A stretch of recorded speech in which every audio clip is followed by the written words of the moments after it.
రాష్ట్ర నాయకులు కంది శ్రీనివాసరెడ్డి ఉన్నారు, వారితో మాట్లాడే ప్రయత్నం చేద్దాం.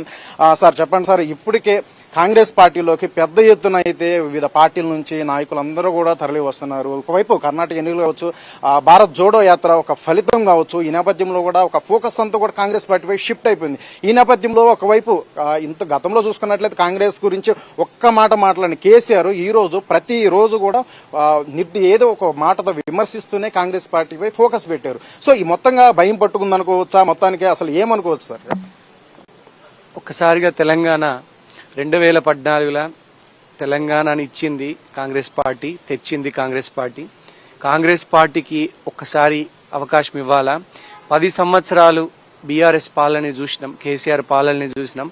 కాంగ్రెస్ పార్టీని ఒక్కసారి అధికారం ఇవ్వాలని రాష్ట్ర ప్రజలు కూడా ఒక నిర్ణయానికి వచ్చిండ్రు. ఆ విధంగానే రెండు శక్తుల మధ్య పోలరైజేషన్, అంటే రెండు శక్తుల మధ్య ప్రజలు బీఆర్ఎస్ వైపా కాంగ్రెస్ వైపా. బీజేపీ అయితే నామమాత్రపు పోటీయే, బీజేపీ 3వ స్థానమే. బీజేపీకి గాలిలాగా, ఒక గాలి బుడగలాగా పెళ్లిపోయింది. కాంగ్రెస్ పార్టీకి గ్రామాన శక్తివంతమైనటువంటి నిఖార్స్ అయినటువంటి కరుడుగట్టినటువంటి కార్యకర్తలు ఉన్నారు. కాంగ్రెస్ పార్టీ సిద్ధాంతాలని, కాంగ్రెస్ పార్టీ భావజాలాన్ని ప్రజల్లోకి తీసుకెళ్లడానికి కేసీఆర్ గారికి ఈసారి నిజంగా బీఆర్ఎస్ కు భయం పట్టింది ఏంటంటే కాంగ్రెస్ పార్టీ గెలవబోతున్నది. కాంగ్రెస్ పార్టీ ఇప్పటికిప్పుడు ఎలక్షన్లు జరిగితే గనక మెజారిటీ మార్కుని దాటబోతుందని ఇంటెలిజెన్స్ సర్వేలు చెప్తున్నాయి. దాంతో కేసీఆర్ గారికి నిజంగానే భయం పట్టిందని అంటారు. ఇప్పటికిప్పుడు ఎలక్షన్ జరిగితే దాదాపుగా కాంగ్రెస్ పార్టీకి 60 సీట్లనే దాటుతుందని ఇంటెలిజెన్స్ వర్గాలు చెప్తున్నాయి. సో ఈ ఎలక్షన్ వెళ్తున్న కొద్దీ బీజేపీ అనేది రంగంలో ఉండకుండా కాంగ్రెస్ బీఆర్ఎస్ మధ్యనే ప్రధానమైనటువంటి పోటీ నెలకొనేటువంటి అవకాశం ఉంది. మా ఆదిలాబాద్ ప్రాంతంలో కూడా స్పష్టంగా లోకల్ స్థానిక ఎమ్మెల్యే జోగురామన్న 15 సంవత్సరాల నుంచి 4 సార్లు గెలిచి ప్రజల్ని మోసం చేసిండు. 15 సంవత్సరాల నుంచి ఒక్కడే ఎమ్మెల్యే ఉన్నా కూడా ఆదిలాబాద్ ని పూర్తిగా వెనక పడేసింది మొత్తం జోగురామన్ అని ప్రజలందరూ అనుకుంటున్నారు. ఖచ్చితంగా కాంగ్రెస్ పార్టీని ఈసారి చేతి గుర్తు కోటేసి కాంగ్రెస్ పార్టీని గెలిపేయడానికి ప్రజలు సిద్ధంగా ఉన్నారు. మీరైతే ఇప్పుడు కాంగ్రెస్ పార్టీ గెలుస్తుందని చెప్పేసి మీరు ధీమా వ్యక్తం చేస్తున్నారు. కానీ ఒకవైపు చూసుకున్నట్లయితే 105 సీట్లు మేము సాధిస్తాం. ఎందుకంటే ఈ 9 ఏళ్ల పాలనలో చూసుకుంటే ఒకవైపు దశాబ్ది ఉత్సవాలు నిర్వహిస్తున్నారు. ఒక 21 రోజుల పాటు కూడా వివిధ రంగాల శాఖల నుంచి కూడా ప్రజలకి ఒక అభివృద్ధి ఏ విధంగా సాధించామనేది అందరికీ తెలిసే విధంగా అయితే నేపథ్యంలో చూసుకున్నట్లయితే అందరూ చేరువయ్యే విధంగా ఒక ఎన్నికల స్టంట్ అనుకోవచ్చు, వ్యూహం రచిస్తున్నారు. మరి ఏ విధంగా కాంగ్రెస్ పార్టీ ముందుకెళ్తుందనుకోవచ్చు? మరి 105 సీట్లు సాధిస్తామంటున్నారు. నిత్యం కూడా ఒకవైపు మనం గతంలో చూసుకున్నట్లయితే విహెచ్ గారు, రేవంత్ రెడ్డి గారు అన్నారు ఈ యొక్క ధరని తీసుకొచ్చి ఒక బంగాళాఖాతంలో వేయాలి అని అన్నారు. ప్రధానంగా దీనిలో అతిపెద్ద భూ కుంభకోణమే జరిగింది. కాంగ్రెస్ పార్టీనే తీసుకెళ్లి బంగాళాఖాతంలో ఏమన్నారు సార్? ప్రజలు కూడా చూస్తున్నారు, ఏమనుకుంటారు కేసీఆర్ యొక్క మాటలను కూడా? బీఆర్ఎస్ పార్టీకి ఎందుకు ఓటేయాలి? నిరుద్యోగ భృతి 3000 రూపాయలు ఇస్తా అని మోసం చేసినందుకు ఓటేయాలా? డబుల్ బెడ్రూమ్ ఇండ్లు ఇస్తా అని ఇండ్లు కట్టియకుండా మోసం చేసినందుకు ఓటేయాలా? 4 సంవత్సరాలుగా విద్యార్థులకు స్కాలర్షిప్లు ఇవ్వని ఈ దొంగ ప్రభుత్వానికి ఎందుకు ఓటేయాలా? 4 సంవత్సరాల నుంచి ఒక్క రేషన్ కార్డు కూడా ఇప్పియని ఈ ప్రభుత్వాన్ని మోసం చేసినందుకు ఓటేయాలా? అన్ని వర్గాల్ని బీసీ సప్లాన్ కింద, ఎస్సీ సప్లాన్, ఎస్టీ సప్లాన్ కింద ఒక్క లోను కూడా శాంక్షన్ చేయనటువంటి ఈ ప్రభుత్వం మోసం చేసినందుకు ఓటేయాలా? అసలు దేనికి ఓటేయాలి? రైతు బంధు పేరు చెప్పి రైతులకు అన్ని రకాల సబ్సిడీల్ని, ఇన్పుట్ సబ్సిడీల్ని తీసేసినందుకు ఓటేయాలా?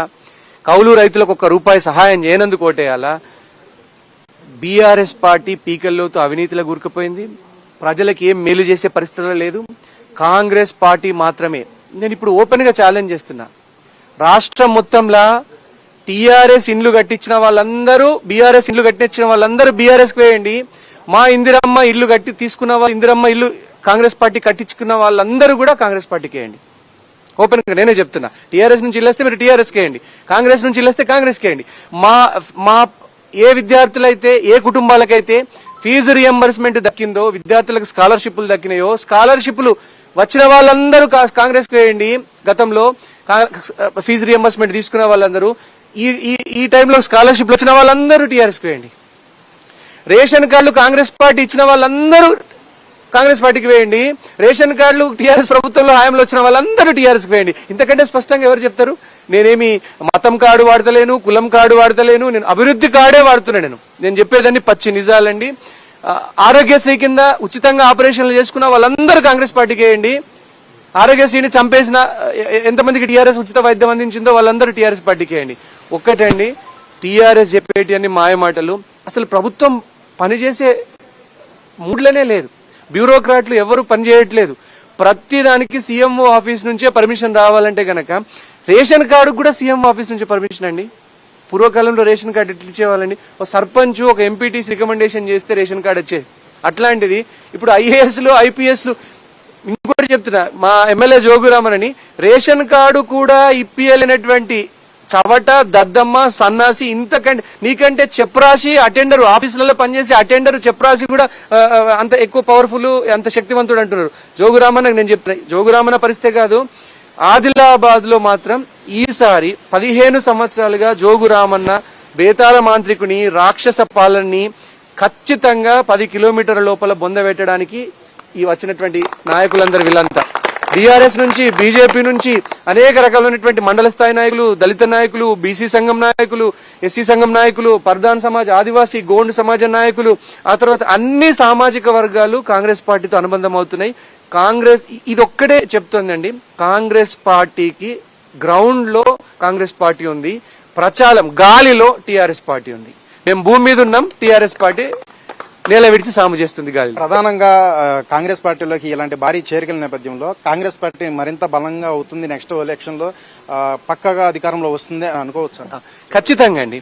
ఇప్పుడు ఉమ్మడి నేను కర్ణాటక ఎలక్షన్లు పోలింగ్ కూడా కాకముందు, రిజల్ట్స్ రాకముందు ఒక్కడిగా నేను అనేక మంది వేలాది మంది కార్యకర్తలతో నేను కాంగ్రెస్ పార్టీలో చేరిన. నా తర్వాత నన్ను ఇప్పుడు అందరూ చాలా మంది కంది శ్రీనివాసరెడ్డి గోల్డెన్ లెగ్ అని అంటే నాకు చాలా సంతోషం అనిపిస్తుంది. సో ఆ రివర్స్ మైగ్రేషన్ ని, అంటే ఆ ఉమ్మడి ఆదిలాబాద్ జిల్లాలో ఆ విండ్ ని మన వైపు కాంగ్రెస్ పార్టీ వైపు తిప్పినటువంటి వ్యక్తి కంది శ్రీనివాసరెడ్డి అంటూ నాకు చాలా సంతోషం. ఒకటేంటంటే ఇప్పుడు నా తర్వాత నిన్న శ్రీహరిరావు గారు, నిర్మల్లో శ్రీహరిరావు గారు వారు జాయిన్ కావడం జరిగింది. వారికి ఎంతో ఘన స్వాగతం పలికినాం. అట్లా ఉమ్మడి ఆదిలాబాద్ జిల్లాలో మా రేవంత్ రెడ్డి మాకు ఒక టార్గెట్ ఇచ్చిండు, 10 అసెంబ్లీ స్థానాల్లో 8 గెలవాలని.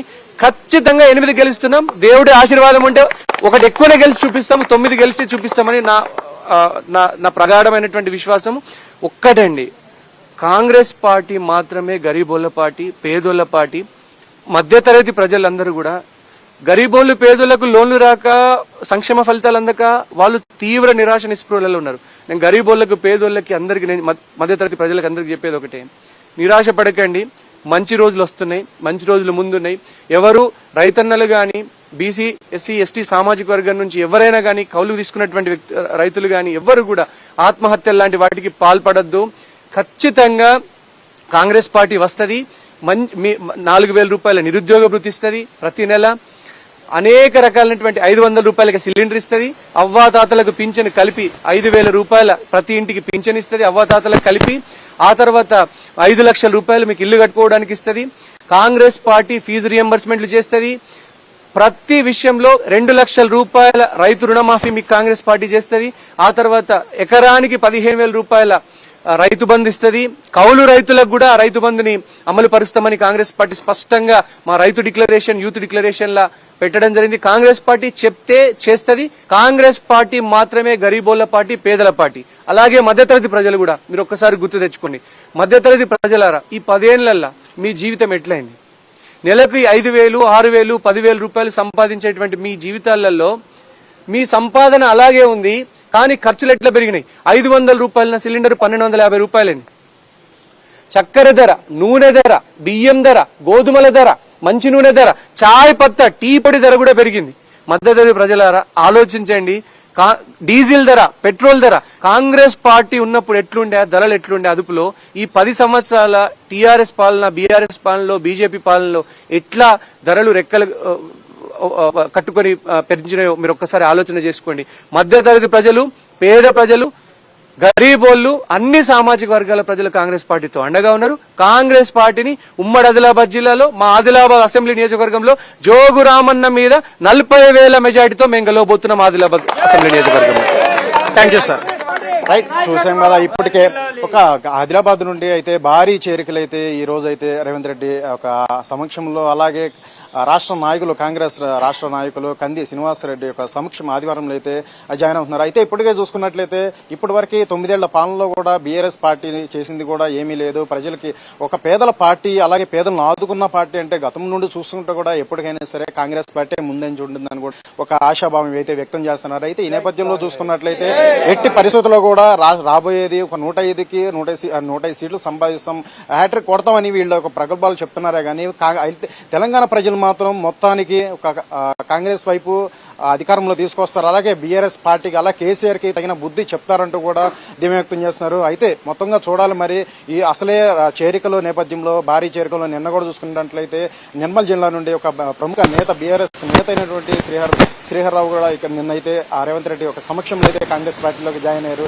అయితే రాబోయే ఎప్పటి నుంచో మనం వెయిట్ చేస్తా ఉన్నాం, పొంగులేటి కావచ్చు, అలాగే జూపల్లి కావచ్చు, వీళ్ళందరూ ఇద్దరు కూడా కాంగ్రెస్ పార్టీలోకి ఆల్మోస్ట్ వచ్చేది కూడా ఖరారైనట్లు కూడా విహెచ్ మాటల్లో అలాగే సీనియర్ నేతలు కాంగ్రెస్ నేతలు మాటలు అయితే ఉన్నాం. అయితే ఈ విధంగా వివిధ నేతలు బీఆర్ఎస్ పార్టీ ఎవరైనా సరే వీళ్ళందరూ కూడా కాంగ్రెస్ పార్టీలో రావడం వల్ల కాంగ్రెస్ పార్టీ మరింత బలం పుంజుకొని రాబోయే ఎన్నికల్లో అత్యధిక మెజారిటీ, అలాగే కర్ణాటక ఎన్నిక ఫలితాలు దానికంటే ఇంకా అత్యంత భారీ మెజారిటీ ఇక్కడికి వస్తుందంటూ కూడా ప్రతి కాంగ్రెస్ నేత కూడా ఆశాభావం అయితే వ్యక్తం చేస్తున్నారు. అయితే ఈ రోజు చూసుకున్నట్లయితే ఆదిలాబాద్ నుంచి పెద్ద ఎత్తున వీళ్ళ పార్టీల నుంచి అయితే కార్యకర్తలు కావచ్చు, నేతలు కావచ్చు, ప్రముఖ నేతలు వీళ్ళందరూ కూడా, అలాగే రాష్ట్ర నాయకులు కాంగ్రెస్ రాష్ట్ర నాయకులు కంది శ్రీనివాసరెడ్డి యొక్క ఆధ్వర్యంలో రేవంత్ రెడ్డి యొక్క సమక్షంలో మరికొద్ది సేపట్లో అయితే కాంగ్రెస్ కండువా పుచ్చుకునే పార్టీలోకి అయితే రానున్నారు. మొత్తం అయితే చూడాలి. రాబోయేది మాత్రం అధికారంలోకి వచ్చేది కాంగ్రెస్ పార్టీ ధీమా వ్యక్తం చేస్తున్నారు. Vennela, voter studio. Right, thank you Praveen.